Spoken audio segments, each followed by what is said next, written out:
Somewhere in your house, right now, there's something you should have thrown away years ago.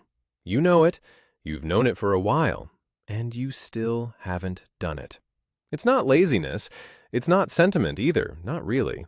It's something your brain does automatically, every single day, in ways so small you never notice them. Ask yourself this.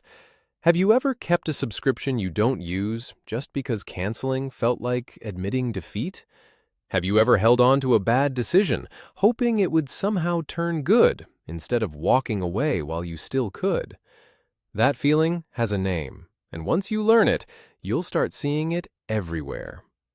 Picture a woman standing in a store, holding a jacket she doesn't love anymore. She bought it 2 years ago. It doesn't fit her style now, but she paid good money for it, so she keeps it folded in the back of her closet, untouched, unworn, just in case. She's not attached to the jacket. She's attached to not admitting the money is already gone. That's loss aversion in its simplest form.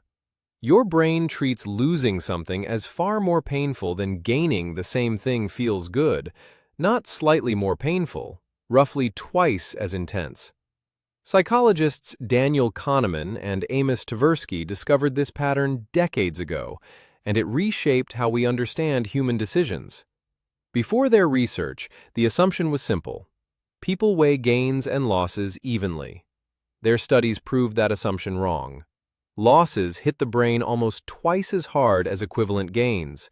They called this imbalance prospect theory, and it explains far more of your daily choices than you'd expect.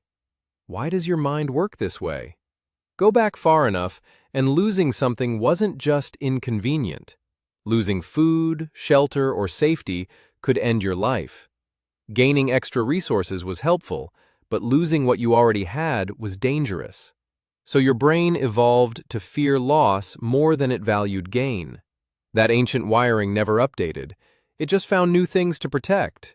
Your money, your relationships, your unfinished projects, even a half-read book on your nightstand. Economist Richard Thaler expanded on this idea with something called the endowment effect. The moment you own something, you value it more, simply because giving it up now feels like an actual loss. It's why sellers price their used items higher than any buyer will pay. It's why leaving a job, a relationship, or a routine feels like losing a piece of yourself, even when every part of you knows it's time to go. But here's the twist. Loss aversion doesn't only make you cautious. Sometimes it makes you reckless. If you're already losing money, time, or effort, you're more likely to take a bigger risk just to avoid confirming that loss. Gamblers know this feeling well. So does anyone who stayed in a bad situation 2 years too long, hoping the next attempt would finally make the loss disappear. So the question isn't whether you'll feel this. You will.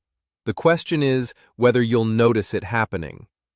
Next time you hesitate to quit something, sell something, or walk away from something, pause and ask yourself one thing.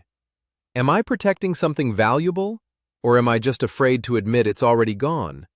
That jacket in the closet, that subscription you forgot to cancel, that decision you've outgrown. None of it is really about value anymore. It's about a very old fear, still running quietly in the background, long after the danger disappeared. If this made you rethink something you've been holding on to, subscribe, and tell me below what you finally